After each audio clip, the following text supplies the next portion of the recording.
Kristus berlimpah atas kita pada kesempatan malam hari ini. Bapak Ibu, kita tahu, kita paham bahwa untuk segala sesuatu ada masanya. Amin. Saya sudah puluhan kali ke Denpasar, ke Bali, mulai dari Kintamani, Bedugul, itu sering. Pokoknya masuk ke Pulau Bali ini sudah puluhan. Sejak tahun 91. Minimal setahun itu satu kali. Nah, dihitung satu kali setahun, piro. Dan setahun dua kali kan banyak banget. Tapi baru kali ini saya bisa bersama-sama Bapak Ibu sekalian di tempat ini. Bukan berarti aku jual mahal, karena saya tidak jualan apa-apa. Tapi saya katakan segala sesuatu ada masanya. Jadi semuanya baik ditata oleh Tuhan sedemikian rupa. Puji Tuhan, terima kasih atas kesempatan dari Bapak dan Ibu Gembala yang menyambut kami. Dan ini tidak disangka-sangka, betul. Kami koordinasi terus dengan tim leader itu. Kalau ini memang kehendaknya roh, kita jalan, Pak. Ayo, memang kita jalan. Kita dengan sukacita, mau lewat udara, mau lewat darat. Oke, monggo silakan, saya gitu kan. Kita menyesuaikan saja. Tapi ada saatnya kami harus menyusuri proses kehidupan itu. Kalau tadi Pastor Yepta bilang, dari Jawa untuk masuk ke sini itu tidak mudah. Biasanya di dermaga itu paling 1 jam langsung.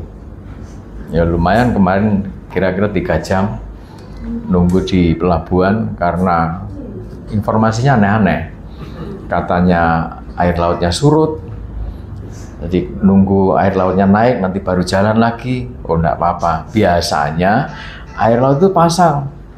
Ini ada batuan mau lewat kok malah surut. Saya guyoran sama teman-teman itu. Apa sarungnya, apa tak sabet ke sarung nih kan?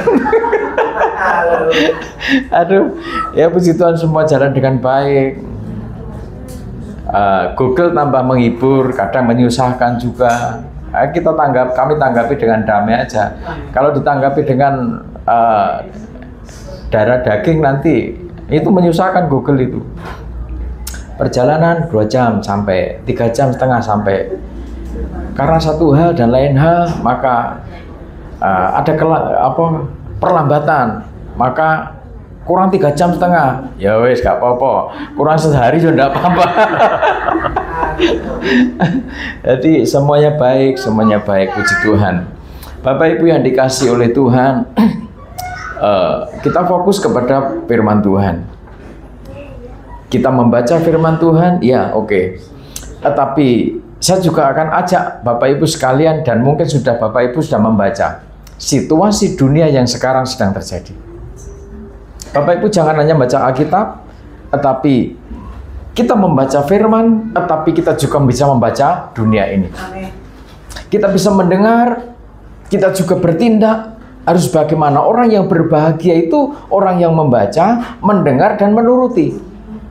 Kalau kita hanya menjadi pembaca firman Tuhan, saudara nanti hanya sebagai jemaat yang hanya menerima, mendengar janji, bukan menerima tapi mendengar janji. Nanti kalau selamanya saudara akan mendengar berita, nanti kalau. Kita di bumi ini ditugasi oleh Tuhan untuk menjadi saksi. Lah bagaimana untuk menjadi saksi? Maka kita harus menerima sang terang itu. Oleh sebab itu, kalau saya ditanya judul, ya kadang itu temanya apa gitu. Ditanya Pak Pendeta, temanya apa? Yang bikin sendiri ya. Puji Tuhan. Saudara, hidup menjadi terang itu tidak mudah. Tetapi ada solusi. Kalau kita hidup, kita lihat lampu ini bersinar terang. Karena terkoneksi dengan apa? Dengan sumber terang itu. Oke? Coba andai kata yang penunggu sumbernya energi ini memutuskan energi yang masuk ke sini, nyala enggak? Nyala tidak? Nah, simpel kan? Jadi untuk menjadi terang atas dunia ini pengajaran dasar. Tuhan Yesus katakan, kamu adalah garam dan terang. Pengajaran dasar begitu. Tidak usah kemana-mana dulu. Simple. Kita ini ditugasi oleh Tuhan menjadi garam dan terang. Nah, sementara kita melihat, kita mendengar, kita menyaksikan kondisi gereja Tuhan pada akhir zaman sedang dalam kondisi yang tidak baik.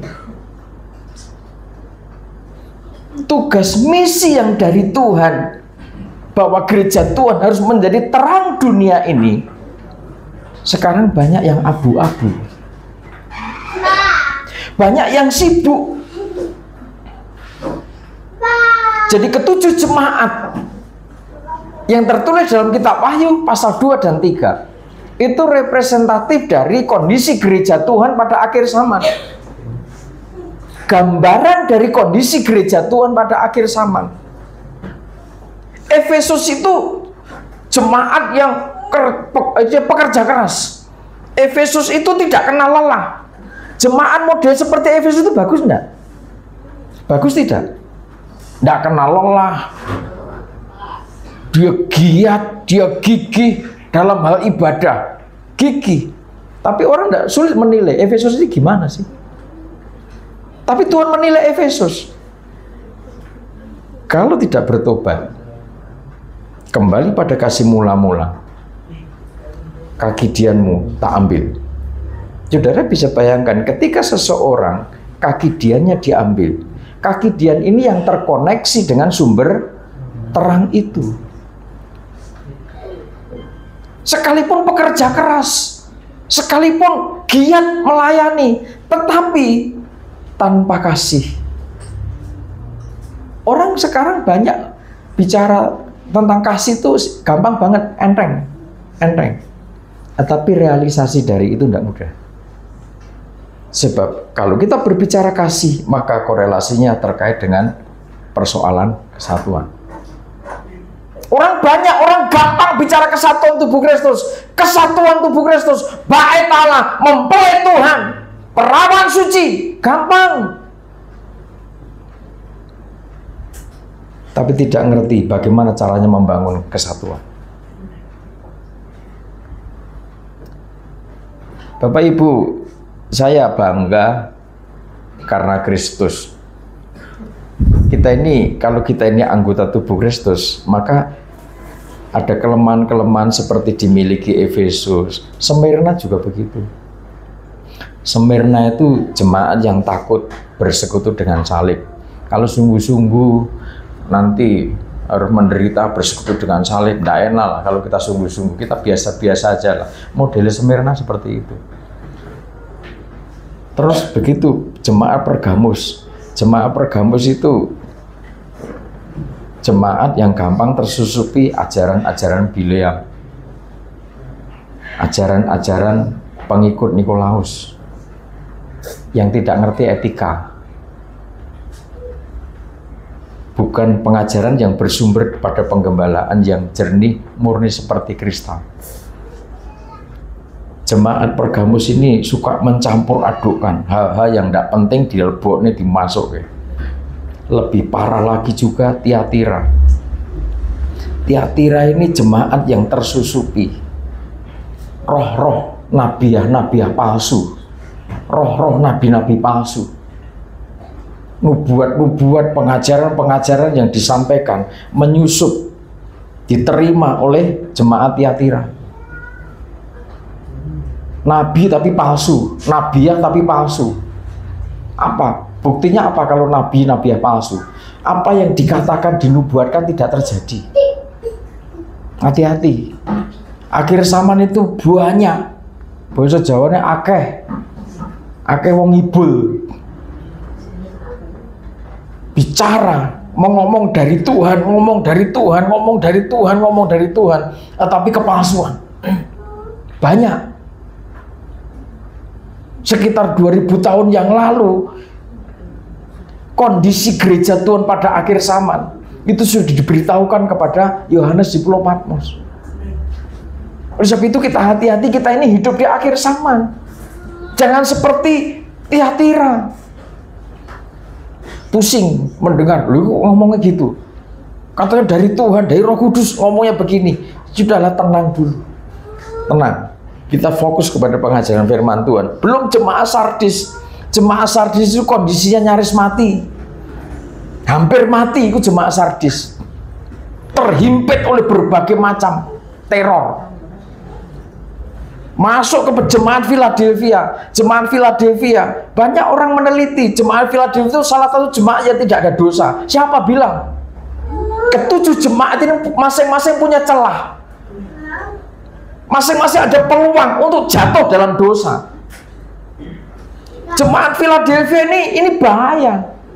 Bahayanya di mana? Ketika nanti ada orang, mungkin Bapak Ibu pernah merasa tersiksa, merasa dikecewakan, akhirnya Bapak Ibu sakit hati, dendam, ditambah kesumat, saking dendamnya, jengkel karena dijolimi, dikhianati, dikecewakan. Akhirnya apa? Ketika suatu saat jemaat model Philadelphia ini, dia tetap berpegang teguh pada firman, tetap banyak sembahyang, tetap melayani dengan sepenuh hati.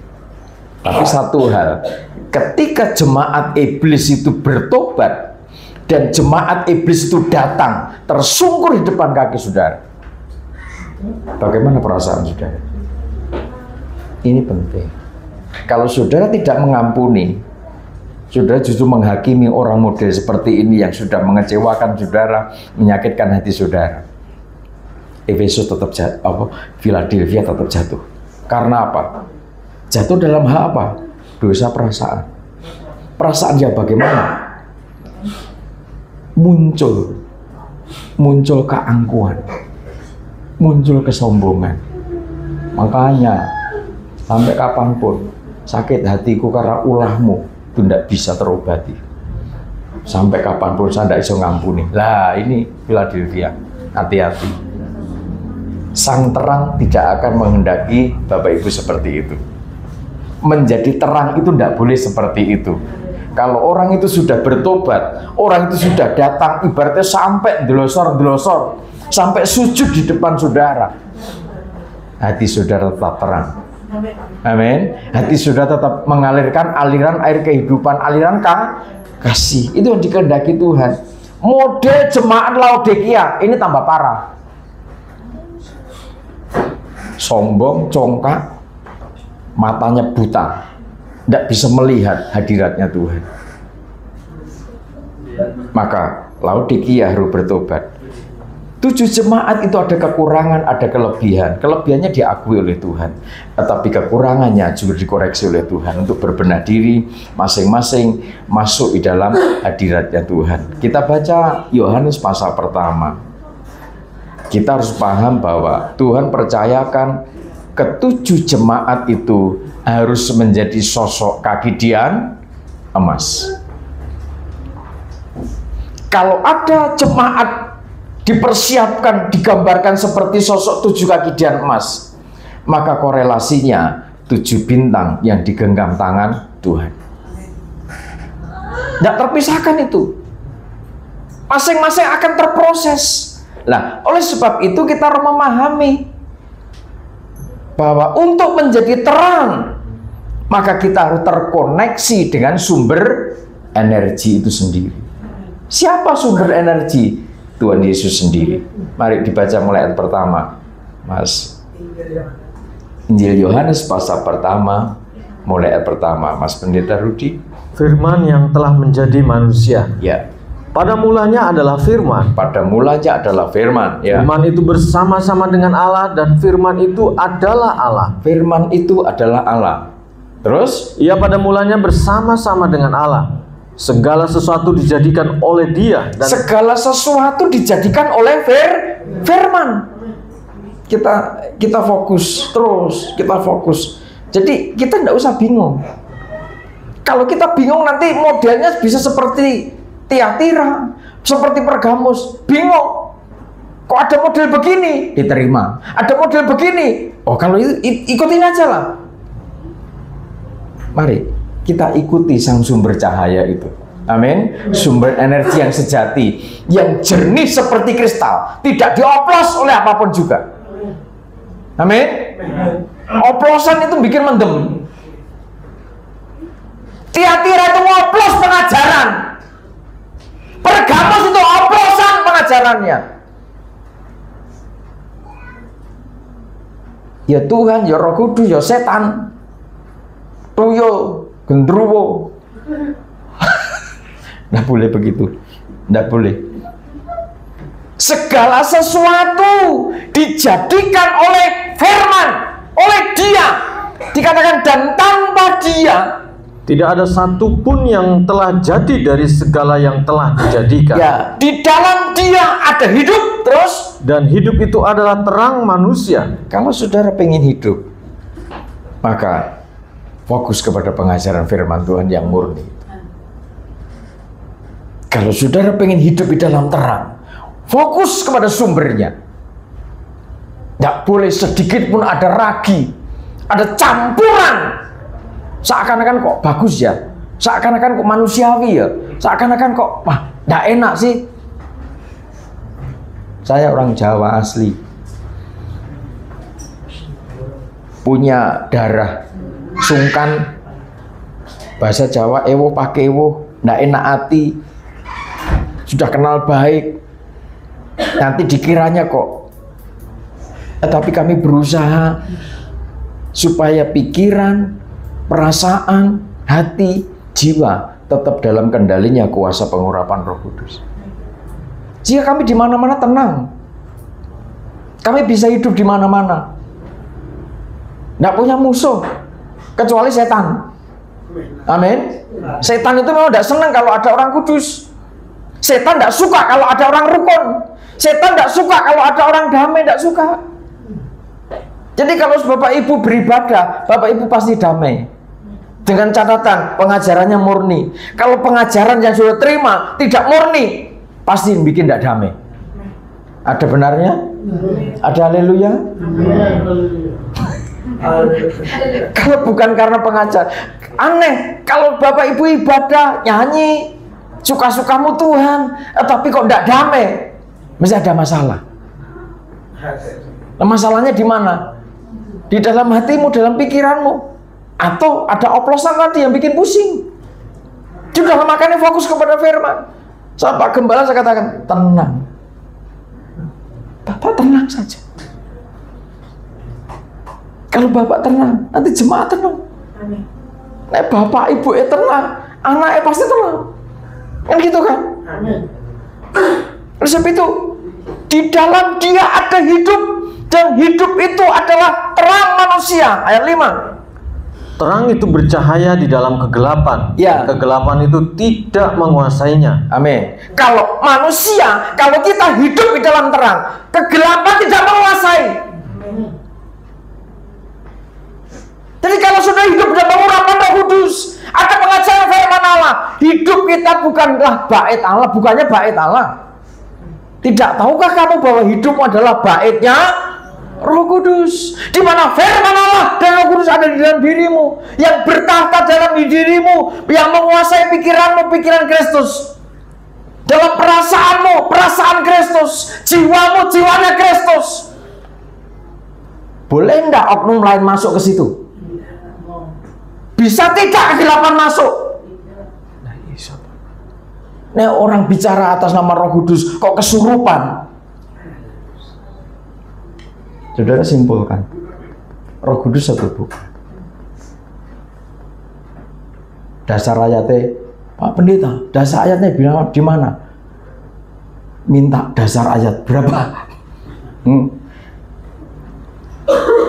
Ayatnya sudah sangat banyak sekali kok. Kalau kita ini sudah dikuasai roh, maka kegelapan dikalahkan. Gitu selesai. Sebentar dipakai setan, sebentar dipakai Roh Kudus, dia tidak mau lah kerajaan surga, tidak ada aturan begitulah. Deal kan? Ya sudah kan? Ya sudah tak pulang. Ya kan? Jadi kita harus paham, terang itu bercahaya di dalam kegelapan, dan kegelapan tidak menguasainya. Umpamanya pendeta kesurupan, wah ini parah. Saya seneng sinergi itu indah. Kalau kita sudah bisa bekerja sama, berarti kita paham apa itu tubuh Kristus. Tubuh kita ini dari ujung sini, ujung rambutku iki sampai bawah sana, ini ada 14 sistem. Ada sistem kerangka. Sistem kerangka punya kerja sendiri, nutrisinya juga berbeda dengan nutrisi yang diperlukan yang lain. Terus ada sistem endokrin, ada sistem pencernaan, ada sistem pernapasan, ada sistem otot. Loh, masing-masing itu bekerja, masing-masing bekerja untuk sistem yang lain. Betul? Sistem pencernaan bekerja setelah bekerja, maka nutrisi-nutrisi dari makanan yang kita makan itu disuplai, dikirim. Ada bagian distribusi pengiriman nutrisi itu. Oh, ini jatahnya sistem saraf. Oh, ini jatahnya sistem pencernaan. Ya juga dicukupi. Ini jatahnya sistem kerangka. Ini jatahnya sistem otot. Dikirim sesuai bagiannya masing-masing.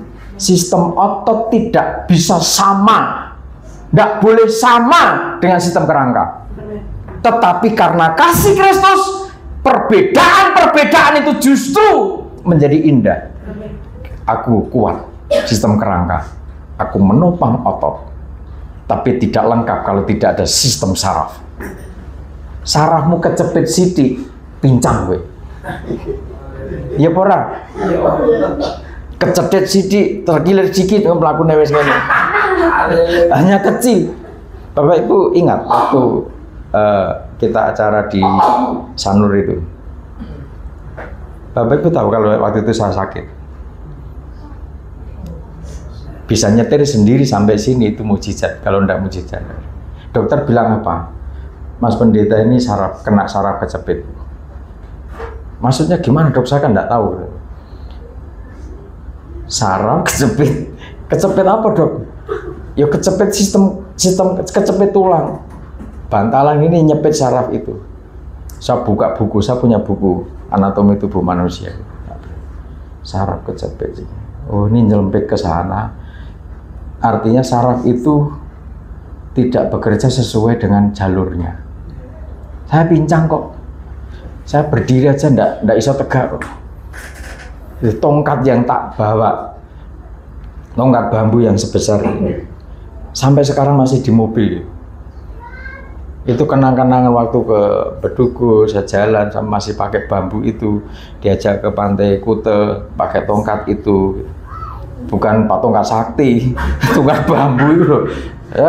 Saya enggak ini menolong waktu saya dalam proses pemulihan itu. Hanya kecil, kecepit sistem kerangka. Organ tubuh, apa ketika ada sistem saraf yang kecepit di sini, terus yang lain tidak merasakan, tidak terdampak gitu? Terdampak, semua terdampak. Akhirnya semua susah juga kan? Kesatuan itu seperti itu jauh. Kesempurnaan kesatuan itu luar biasa. Hamba-hamba Tuhan banyak diperlengkapi, jemaat punya karunia, punya talenta, berbeda-beda satu sama lain, memperlengkapi. Yang lain nanti dikasih karunia iman, karunia penyembuh, terus Pak Gembala itu tidak bisa doa untuk orang bisa sakit. Itu kapan hari mendoakan orang sakit malah mati? Tidak boleh begitu. Masing-masing pasti ada talenta. Pastor Yepta dipercaya Tuhan untuk banyak doa, bahkan orang gila didoakan, dirawat baik. Ngerawat orang gila itu bukan tidak dikasih karunia, tidak kasih kepercayaan, otoritas Tuhan, tidak bisa. Betul-betul tidak bisa. Amin. Tapi kalau Tuhan percaya bagiannya di situ, pasti jalankan dengan baik. Jangankan rawat orang gila, saudara ngerawat orang waras ya kok, pusing kok. Ngerawat orang yang tidak gila aja kadang, aduh gimana ini Pak Gembala, Bu Gembala, pusing saya. Padahal ngerawat bojomu ndak gila kan, istrimu ndak gila, suamimu ndak gila, kamu pusing kok. Kepikiran ndak ngerawat orang gila itu seperti apa? Tapi kalau sudah dipercaya otoritas kuasa Tuhan, ini organ, jalankan dengan baik. Menjadi berkat untuk yang menderita gangguan jiwa. Saudara, perang itu bekerja nyata, bukan nanti, tetapi dari sekarang. Kita menjadi garam. Garam itu kan memberi rasa sedap. Oh, dalam perintisan tidak ada lauk apa-apa. Jangankan beli tempe, beli tahu, beli daging, tidak iso.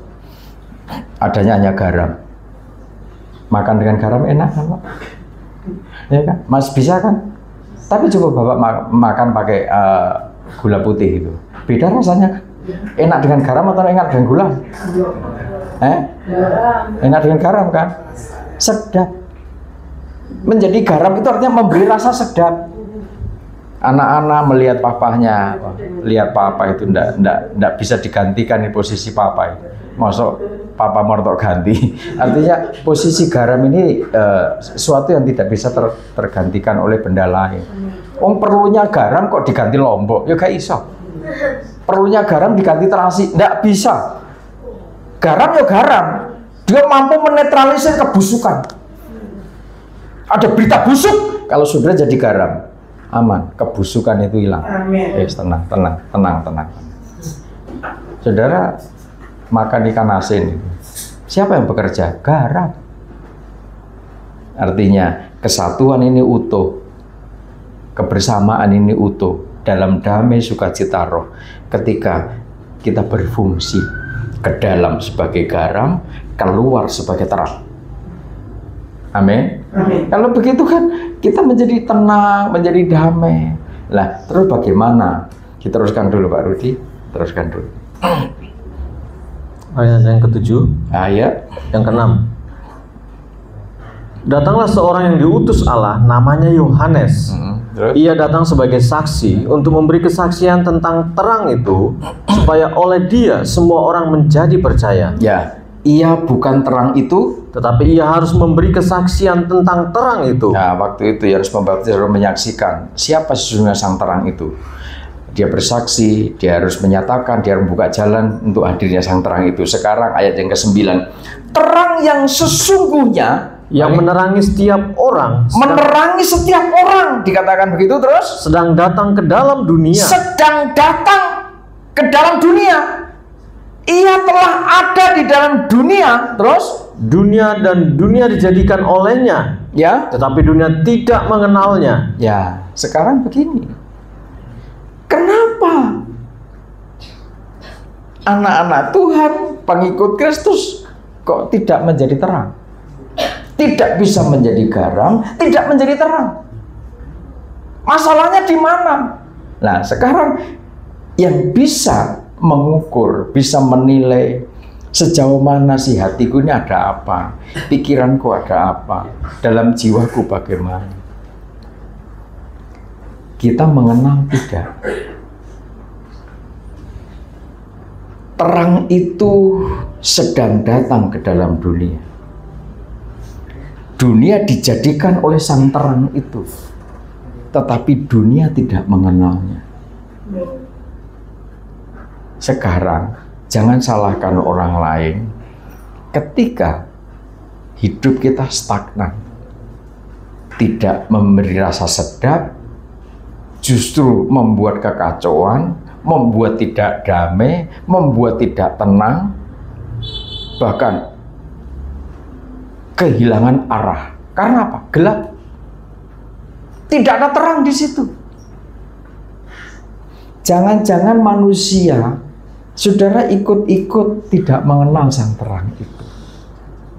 Kalau saudara sudah mengenal sang terang itu, fokuslah pada sang terang. Jangan dengarkan suara kegelapan. Jangan ditarik-tarik lagi kepada kegelapan. Dan jangan mau terjebak, diperbudak oleh kegelapan.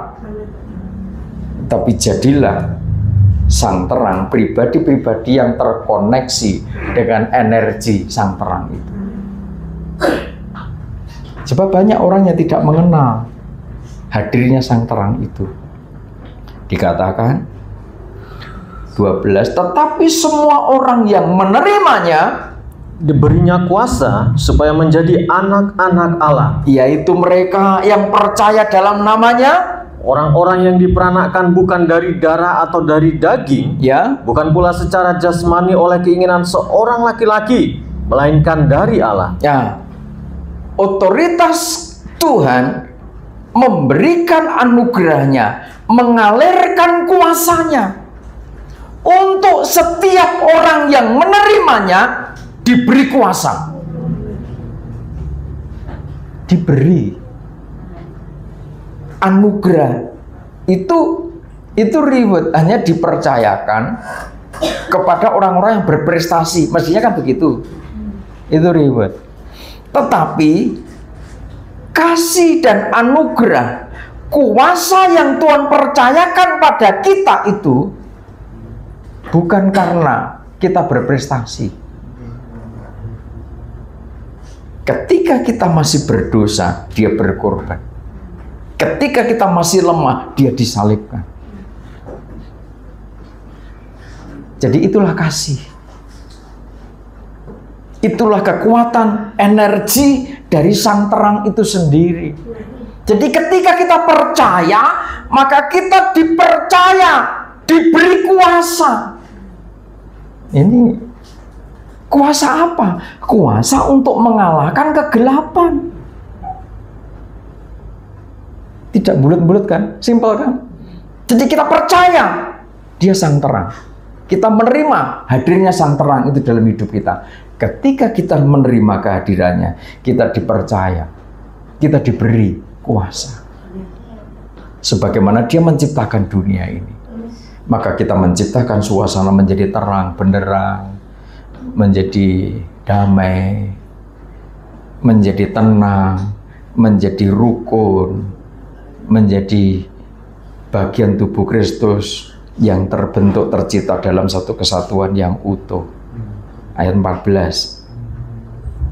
Firman itu telah menjadi manusia, Ya. dan diam di antara kita, Ya. dan kita telah melihat kemuliaannya, yaitu kemuliaan yang diberikan kepadanya sebagai anak tunggal Bapa, penuh kasih karunia dan kebenaran. Firman itu, logos itu berkemah, bertabernakel, menyatu di dalam hidup kita. Kalau hidup kita sudah ditempati logos, sudah ditempati firman, ditempati sang terang, sudah rela tidak setan masuk? Berarti ada rapat dulu. Sang terang gantian. Dari jam sekian sampai jam sekian, aku juga pengen di situ. Duduk di situ, rapat di situ, menyampaikan visi misiku. Aku hanya pinjam lambe, lambe turah. Makanya kalau punya bibir yang cukup aja, ndak usah diturah-turahke. Jadi saudara, kita harus paham dari firman ini. Jemaat paham ya? Firman itu diam, berkemah, bukan diam meneng wae. Firman tadi siapa? Yesus. Firman itulah Tuhan sendiri. Kalau Tuhan itu menyertai saudara, bahkan bertahta dalam hidup saudara, rela saudara dimasuki setan. Ada orang kesurupan aja langsung, Pak Pendeta, ini tetangga saya kesurupan Pak Pendeta. Nggak usah ditanya agamanya apa. latar belakangmu apa. Nggak usah ditanya, kamu dari mana? Minggir nggak minggir, nanti tak cepane kopi. Nggak perlu begitu. Setan kok diajak rapat. Komunikasi. Dimintai tolong, ada orang tetangga kesurupan. Ya sudah, Pak Pendeta datang. Nggak usah komunikasi. Kamu tinggal di mana? Minta apa? Minta kepalanya Pak Pendeta. Kalau dijawab piye? Kalau sudah ketemu setan menyusup ke jasadnya manusia, kasihan manusianya, cepat bebaskan, dibestrap. Kalau enggak, jangan dipukul. yang kesakitan nanti manusianya. Makanya saudara hadir sebagai sang terang, sudah tumpang tangan aja, enggak usah kamu minggir enggak, namanya tak tendang enggak.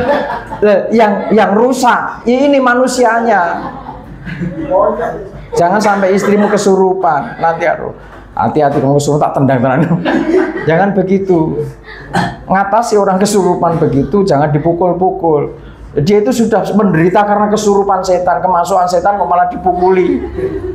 Kasihan. Makanya kalau di dalam hidup kita ada firman, ada sang cahaya, ada energi dari surga, doakan, percaya, diimani.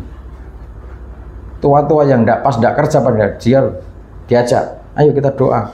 Ada tetangga kita bermasalah, ada apa Pak Gembala? Sudah, ini kalau tidak didoakan nanti bahaya. Tidak usah bertanya, berasal dari mana? Agamamu apa? Setan kok ditakon agama. Ada orang itu begitu. Kamu agamanya apa? Mau masuk Kristen Poda? Lo setan kok dijak masuk Kristen? Lo jelas setan itu tidak mau menerima Tuhan Yesus. Kok dia ngomong ada? Saya itu diceritain teman saya itu guyu ngekek aku. Karena apa? Kok iso ngono ki lho, pendeta kok tambah gendeng pisan gue aku.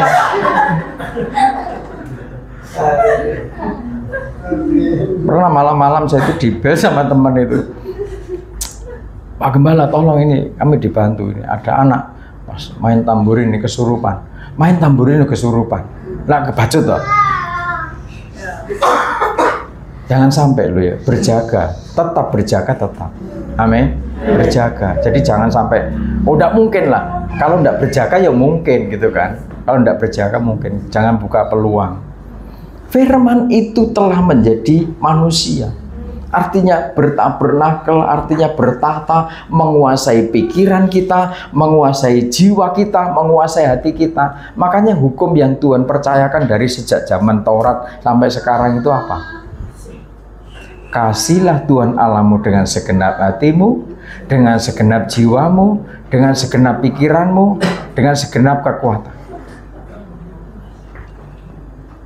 Dengan begitu, nanti baru kasihlah sesamamu manusia seperti dirimu sendiri. Nah gitu. Hukumnya apa? Kasih. Doa untuk orang gila, ngerawat orang gila. Malah, aku kesaksian beliau. Malah Pak Pendeta gila, padahal dia gila. Malah sing dikatakan gila Pak Pendeta. Jadi, waduh orang gila, yang ngomongnya seperti itu. Saudara, kita sedang diperhadapkan pada kondisi gereja pada akhir zaman yang betul-betul sedang sakit. Tidak lagi berada pada posisi sebagai sang terang. Sekalipun ada, prosentasenya banyak yang terindoktrinasi. Banyak yang kena pressure dari kuasa gelap. Akhirnya hidupnya ya terang, ya gelap, ya terang, ya gelap. Kadang gelap, kadang terang, kadang gelap, kadang terang. Nanti pas Tuhan datang, pas gelap. Nah terpiye?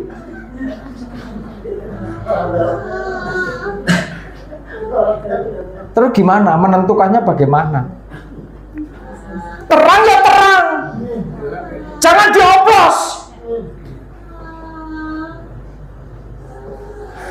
Saya tidak nyinggung siapa-siapa. Gereja Tuhan akhir zaman, kondisinya kritis.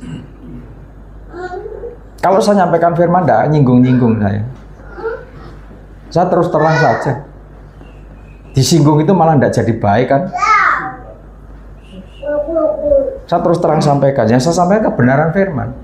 Bukan karena dasar sentimen ini Pak Yohanes itu. Alah apa saya aku ora diurusan karo wong. Saya clear, saya tidak ada kebencian. Saya hanya menjadi seorang hamba dari pinggir Sungai Berantas, Bumi Majapahit. Saya berusaha menyampaikan kebenaran, itu yang kami sampaikan. Oleh sebab itu jelas menghadapi kondisi gereja Tuhan yang sedemikian kompleks persoalannya, maka kita harus menjadi penyembah di dalam roh dan kebenaran. Jadi untuk menjaga bagaimana supaya energi dari sang terang itu terus kontinu, sehingga kita tidak lagi dikalahkan oleh kegelapan. Dulu kita memang ada bersama mereka dalam kegelapan, diperbudak setan, diperbudak dosa, diperbudak hawa nafsu. Tetapi ketika kuasa salib itu membawa kita dibebaskan, kita dimerdekakan dari perbudakan dosa itu. Jangan lagi mau diperbudak. Oh itu kalau udah ada kata diperbudak, itu rasanya sorong. Nggak enak. Apalagi diperbudak dosa, apalagi diperbudak setan. Nggak damai. Pikirnya enak diperbudak setan. Diiming-imingi materi, diiming-imingi harta. Supaya ini, supaya itu. Nggak enak. Diperbudak itu udah nggak enak. Maka kita jaga. Ketika firman itu bertabernakel dalam hidup kita, maka kita harus mengikuti kehendaknya Tuhan. Kalau berdoa, jangan maksa Tuhan. Kalau saudara itu sudah hidup di dalam sembah, di dalam roh dan kebenaran, saudara tidak akan maksa Tuhan. Dan doa saudara itu simple, tidak bertele-tele. Penyembah itu kan dia hidup dalam kekuatan kasih itu, sehingga batas kemuliaan Tuhan dengan penyembah itu hanya sebatas tirai. Apa yang disusahkan? Jangan maksa Tuhan. Biasanya saking semangatnya itu berdoa, secepatnya Tuhan, secepatnya kuasamu turun, secepatnya Tuhan tolong. Soal Tuhan menolong turun atau tidak turun itu urusannya Tuhan. Nah, apa saudara ngatur-ngatur Tuhan? Secepatnya Tuhan, selamati Tuhan, keburu mati ini Tuhan. Urusannya Tuhan. Kalau Tuhan tidak tolong, kami harus pindah dari sini Tuhan ini. 7 miliar itu Tuhan. Kalau dibeli, uang dari mana 7M itu? Lihat gambarnya aja belum pernah. Ya. Tetapi saudara, Bapak Ibu, kalau saudara hidup di dalam sembah di dalam roh dan kebenaran firman, ini banyak dipakai sembah di dalam roh dan kebenaran. Nggak usah joget-joget, nggak apa-apa. Penyembah itu justru malah semakin tenang. Apalagi setelah sembah, nanti menaik tingkat memeditasikan. Ini sudah menyatu dengan sang cahaya, dengan sang firman itu. Nanti saatnya beli, saya suruh beli, ya dibayar toh. Nggak usah pusing, duitnya dari mana saat gitu. Loh, nah aku mikir ngono, saya nggak bisa di sini, gitu kan? Saatnya kita jalani aja, wong hamba kok. Pekerjaan pembangunan tubuh Kristus itu miliknya Tuhan. Gitu. Penyembah di dalam roh dan kebenaran itu yang bagaimana? Saudara mungkin enak ketika apa ini ada saatnya nyanyi, janjimu seperti fajar, nyanyinya enak, ya kan? Nyanyinya enak. Tapi bagaimana saudara memeditasikan janji Tuhan itu? Kalau penyembah di dalam roh dan kebenaran itu sudah merasakan dia koneksinya dengan Tuhan itu tidak terputus. Karena koneksinya dengan Tuhan tidak terputus, maka kuasa Tuhan itu otomatis. Tidak perlu kita maksa-maksa Tuhan. Banyak hal yang kalau kami saksi, Pastor Peter saksi, yang lain saksi, bagaimana kami harus mengikuti kehendaknya Roh itu. Ngeri-ngeri sedap, sedap-sedap ngeri. Ditawan IDF pernah. Iya, ngeri-ngeri sedap. Mau masuk Israel itu tidak mudah. Dicek ini, cek itu, dan lain sebagainya. Kami hanya bisa, kalau ini kehendaknya Tuhan, pasti semuanya Tuhan buka jalan sedemikian.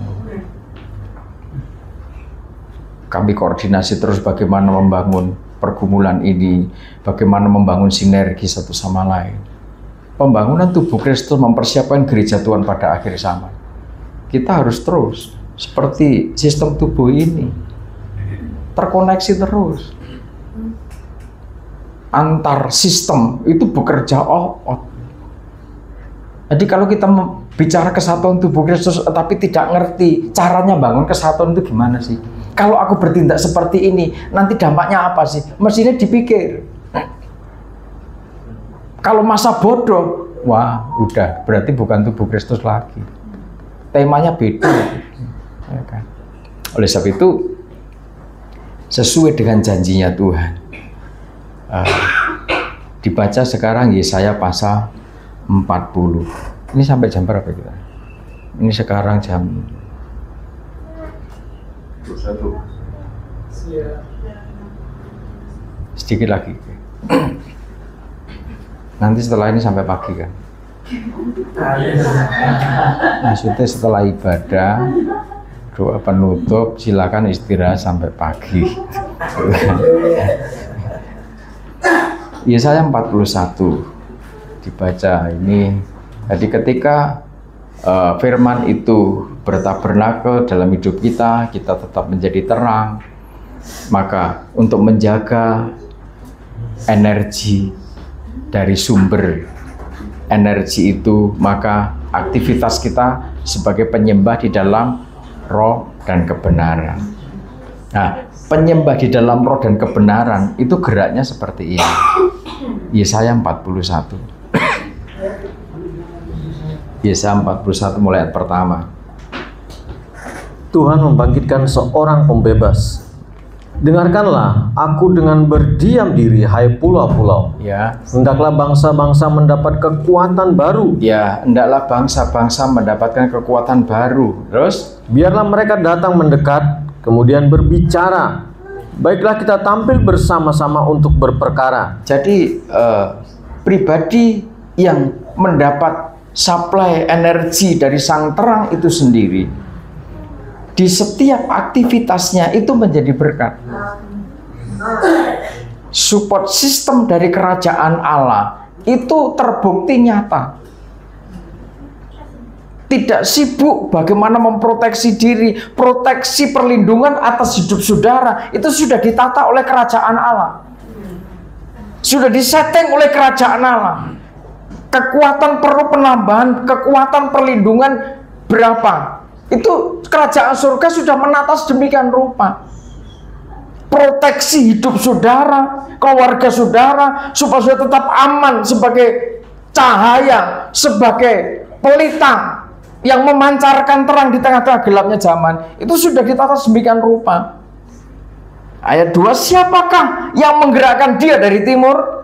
Menggerakkan dia yang mendapat kemenangan di setiap langkahnya. Kalau kita hidup dalam terang, firman itu ada dalam hidup kita, bertahta dalam hidup kita, setiap langkahmu berada dalam kepastian. Apa itu? Kemenangan. Tidak usah bingung.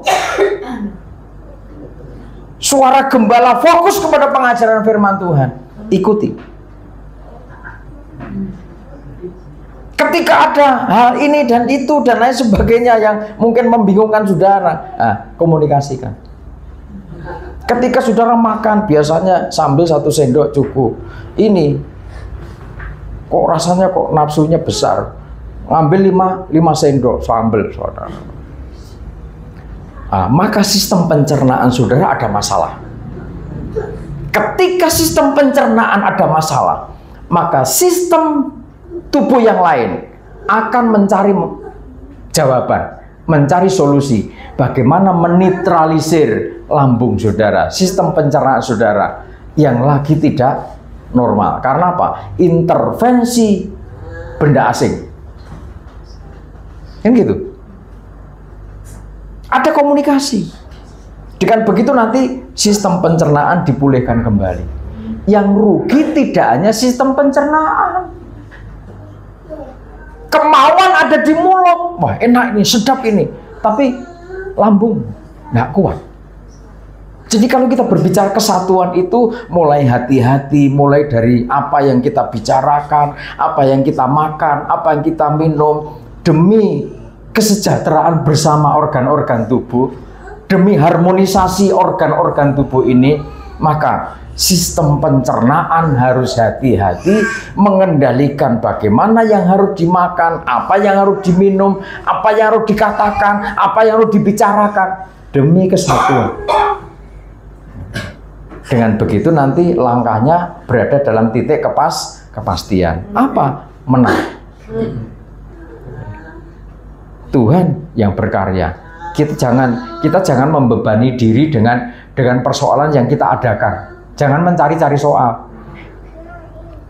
Tapi biar kita ikuti alurnya Tuhan. Kalau kita ikuti alurnya Tuhan, Tuhan sangat bertanggung jawab.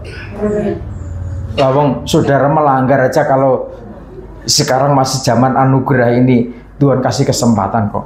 Apalagi kalau sudah ngikuti alurnya Tuhan, tidak menyimpang ke kanan atau ke kiri, fokus kepada pengajaran. Nanti kemenangan itu pasti, tidak usah khawatir. Di semua lini, yang masih kuliah, yang masih studi, yang mau merintis kerjaan, yang sudah bekerja, terus nanti kreativitas roh itu pasti Tuhan percayakan. Terus mari seterusnya, yang menaklukkan bangsa-bangsa ke depannya dan menurunkan raja-raja. ya. Pedangnya membuat mereka seperti debu dan panahnya membuat mereka seperti jerami yang tertiup. Derap langkahnya tim kegerakan pembangunan tubuh Kristus itu membuat pulau-pulau, membuat bangsa-bangsa, bahkan para penguasa, para raja gemetar. Bahkan bumi pun gemetar. Karena apa? Mari kita fokus. Yang ada di dalam hati saudara, yang ada dalam pikiran Bapak Ibu, yang ada dalam jiwa Bapak Ibu adalah firman.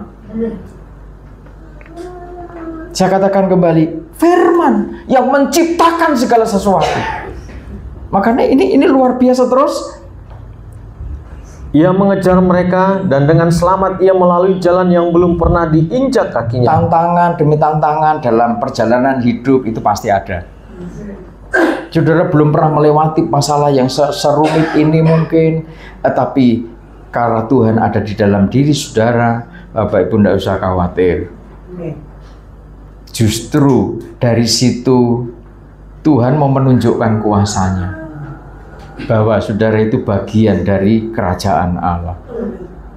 Jadi bukan Tuhan tidak adil, Tuhan adil kok kami diperhadapkan pada kenyataan seperti ini terus, ini sudah selesai ganti lagi masalah ini selesai ganti masalah itu lagi, ini sedang kita hadapi, nyusul lagi. Itu cara Tuhan mendewasakan Bapak Ibu, supaya kasih kita, iman kita, pengharapan kita menjadi dewasa, laksana Wahyu pasal 12, laksana matahari, bulan, dan bintang. Pakaiannya serba terang. Mana Wahyu pasal 12, perempuan yang mengandung itu mengunjak bumi? Tidak ada kan? Selubung matahari, terang. Alasnya rembulan. Mahkotanya 12 bintang. Tidak ada kegelapan di sana. Mana ada kegelapan Yusuf di situ tak nunut sedikit? Tidak ada. Endingnya nanti gereja Tuhan betul-betul lepas, tidak terpengaruh. Sekalipun iblis marah, semarah-marahnya di depan perempuan yang mengandung, sesaat melahirkan anak laki-laki, tapi gereja Tuhan tetap eksis, tenang. Coba ibu-ibu bayang noto, ini naga tua yang merah padam, naga bodoh. Jangankan naga yang merah, marah, Kadang ibu-ibu ada ular kecil-kecil sudah teriak-teriak, tidak bisa tenang kok. Ini menggambarkan bahwa ketika kita ini hidup di dalam terang, hidup dalam pengajaran firman Tuhan yang jernih seperti kristal, Wahyu pasal 22 katakan, itu menciptakan perlindungan yang sempurna untuk saudara selamat, untuk keluarga kita selamat. Ini rancangan Tuhan yang luar biasa. Ayat 4, siapakah yang melakukan dan mengerjakan semuanya itu? Dia yang dari dahulu memanggil bangkit keturunan-keturunan. Ya, Aku, Tuhan, yang terdahulu, dan bagi mereka yang terkemudian, aku tetap Dia juga. Kalau perjalanan Bapak Ibu merasakan lawatan Tuhan, merasakan perlindungan Tuhan, pembelaan Tuhan, ngadepi masalah ini selesai, ngadepi persoalan ini Tuhan tolong, ngadepi problem ini Tuhan campur tangan. Siapa yang mengerjakan? Tuhan. Karena apa? Dia dekat dengan Bapak Ibu, dia dekat dengan saudara. Dia yang dari dahulu memanggil bangkit keturunan-keturunan. Aku Tuhan yang terdahulu. Jelas. Apa Bapak Ibu rela? Ini banyak gereja Tuhan pada akhir zaman itu ada yang aneh-aneh. Sudah tahu Roh Kudus itu siapa, firman itu siapa. Nah, demi masalah, ada yang masih datang ke paranormal. Ada yang datang ke dukun. Tuhan tidak mengajarkan begitu.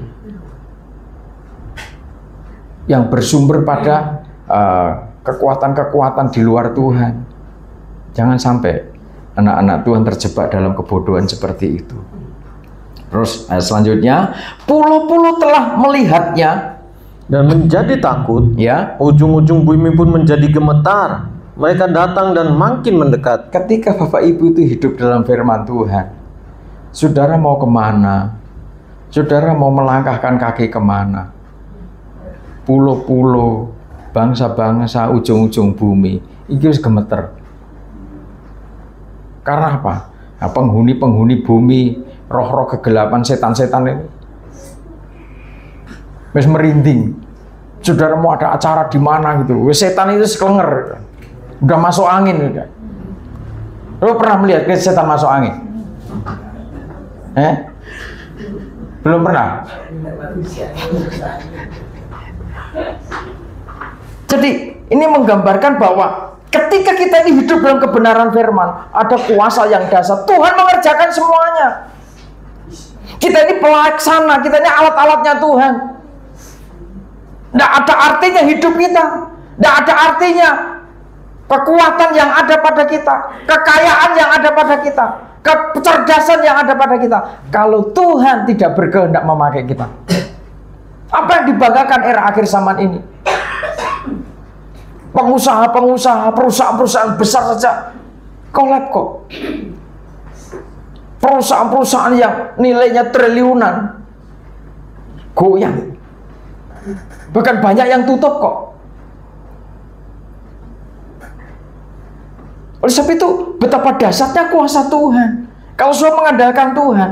Nah, bagaimana supaya kita meraih kemenangan demi kemenangan? Ada kuasa, ada otoritas kerajaan surga yang tinggal berkemah dalam kehidupan Bapak Ibu sekalian.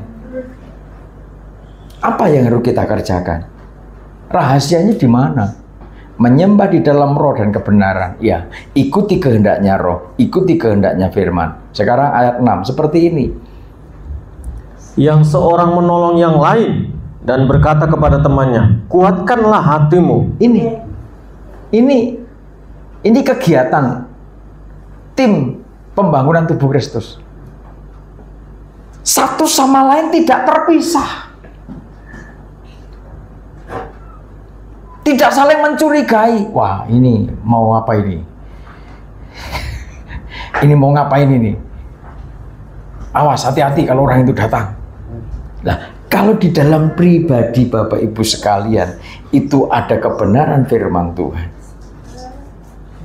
Sinergi itu melengkapi satu sama lain.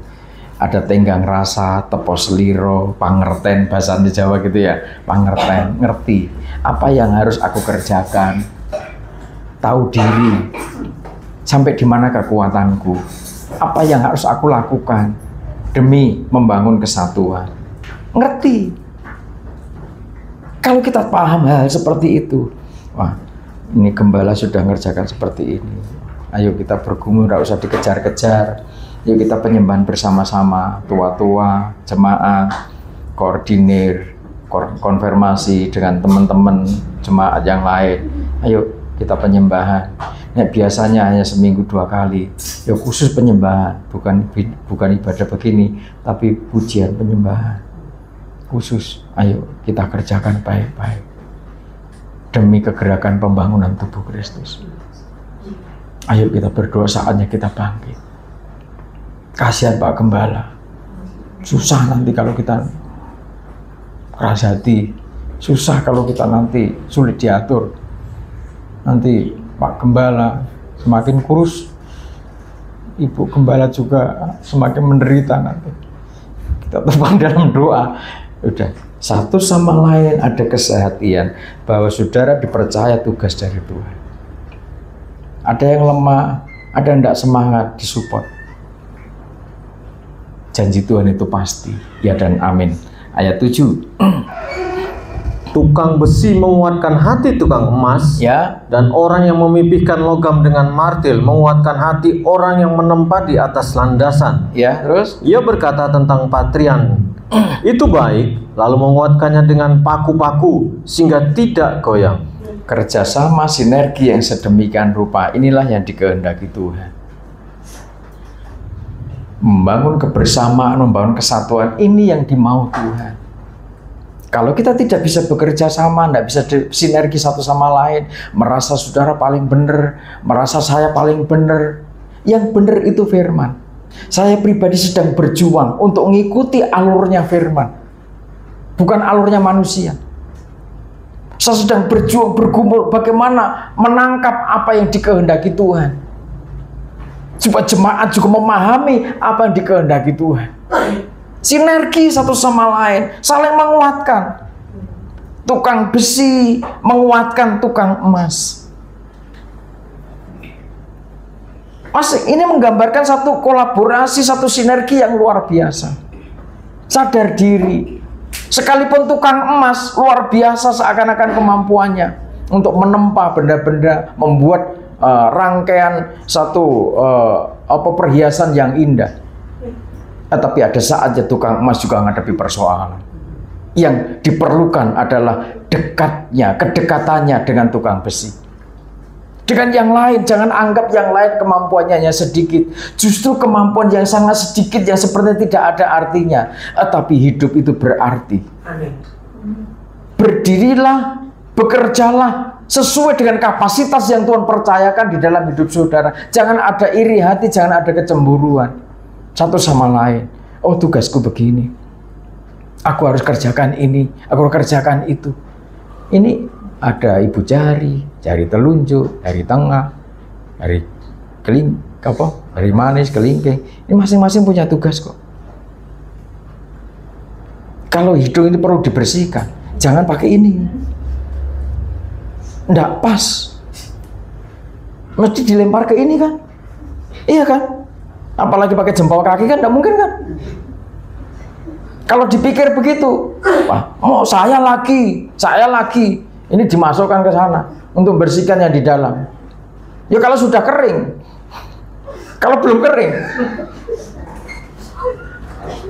kepikiran enggak ibu, wah kok ya kasihan ya sebenarnya ya, kasihan. Harus membersihkan barang yang belum kering. Jadi memahami tentang kesatuan itu kita harus sadar diri, kita harus paham posisiku di mana, aku jadi apa dalam tubuh ini. Tetaplah di situ. Jangan mau ini pengen pindah, hidung pengen pindah, karena apa? Apa-apa masih sayang, mencium yang nggak enak itu. Ya kalau enak nggak apa-apa. Parfum masih dikasih ini, taruh sini. Saya nggak pernah dikasih parfum. Ya udah, nanti kapan-kapan semprotan parfum itu dong. Orang itu kalau iri, dia tidak pernah mensyukuri posisinya, padahal sudah mulia. Amin. Ini sudah paling mulia di sini, hidung itu ya di sini. Tidak boleh pindah kemana-mana karena aku tidak pernah disemprot oleh parfum yang harumnya luar biasa, yang mahal. Dia pengen pindah di sini, dekat ketiak. Jangan iri dengan posisi yang lain. Itu kok begitu ya? Enak Pak Gembala, enak ngomong tok. Nggak bisa begitu. Jadi gembala itu bergumul, berjuang sedemikian rupa. Sudah kalau mau WA sepanjang malam, nggak apa-apa. Kalau saya pas tidak doa, tidak sembahyang, di jam 3, jam 4, saya jawab. Saya biasa tidur jam 4, nanti bangun jam 7, tidur setengah 5, bangun jam 7 pagi. Kalau ada sesuatu yang urgent, yang sangat mendesak, maka kami siap untuk mendoakan. Bapak Ibu sekalian, kita bersinergi. Tidak bisa kita ini mengklaim bahwa yang paling benar saya. Ayo kita fokus kepada firman. Yang paling benar firman. Amin. Kita sedang berada dalam posisi, oh tugasku ini, bagianmu itu, bagianmu itu. Kalau kita memahami itu, betapa indahnya. Ini semua sudah ditata oleh Tuhan. Tidak perlu diirikan. Tidak perlu kita sakit hati ketika yang lain pakai cincin yang bagus, oh jari itu enak ya, dimuliakan. Pakai jam, nanti telinga iri, wah aku juga pengen pakai jam, taruh itu jam di telinga. Orang iri itu selamanya tidak akan damai. Karena apa? Meminta sesuatu yang bukan haknya. Kan gitu kan? Enak leher pakai kalungnya emas, mahal pisan. Ada permatanya sekalian. Nanti bibir itu iri karena dekat gitu kan. Terus dicokot. Aku tak gabung karena dekat. Dicantoknya di gigi begitu. Nggak bisa begitu. Jadi orang yang tidak bisa mensyukuri posisi anugerah dari Tuhan itu menderita sendiri. Karena apa? Iri hati. Oleh sebab itu, dimanapun posisi kita, jadilah terang. Amin. Jangan lepaskan energi itu dari hadiratnya, supaya Tuhan terus mengalirkan kekuatan yang dahsyat dan perjalanan hidupmu ditanggung oleh Tuhan. Tuhan sangat bertanggung jawab untuk saudara. Kalau sudah komitmen dengan pengajaran, kalau sudah tidak komitmen dengan sang terang, tidak komitmen dengan pengajaran yang jernih seperti kristal, bukan salah saya sudah ingatkan. Fokuslah pada pengajaran yang jernih seperti kristal. Maka dari dalam hidupmu akan memancar mata air kehidupan. Apapun latar belakang saudara. Perempuan Samaria itu dikatakan kelakuannya seperti perempuan sundal. Suaminya tidak hanya satu. Ini orang sudah parah. Tetapi ketika Tuhan Yesus pelayanan, KKR, yang datangnya satu. Siapa? Perempuan Samaria. Dia pahamkan tentang air kehidupan itu. Dan dia siap menerima, minum air kehidupan. Dan dia menerimanya. Kota Samaria ditobatkan bukan murid-muridnya Tuhan Yesus. Tetapi orang yang punya latar belakang sundal, pezina. Tetapi menerima sang cahaya. Menerima kuasa Roh Kudus, menerima firman. Dia jadi berkat. Bukankah itu yang dimau Tuhan? Orang cenderung, oh latar belakangnya orang seperti itu. Ya, aku berdosa. Tapi aku sudah menerima sang terang. Dan Tuhan pakai hidupku untuk menjelekkan banyak orang. Amin. Kan begitu. Kadang kita diancam-ancam. Oh, aku tahu latar belakang mereka. Begitu busuk, begitu menjijikkan. Ya, ini aku. Kita akui masa laluku seperti ini. You paling hebat, you paling dahsyat mungkin. Tetapi kuasa salib, justru dia berkorban di kayu salib untuk kita yang berdosa. Kiranya Tuhan Yesus memberkati. Kita akan naikkan pujian. Janjimu seperti fajar. Haleluya Yesus. Kita percaya janji Tuhan. Ketika ku hadapi kehidupan ini, jalan mana yang harus ku pilih? Ku tahu ku tak mampu, ku tahu ku tak sanggup,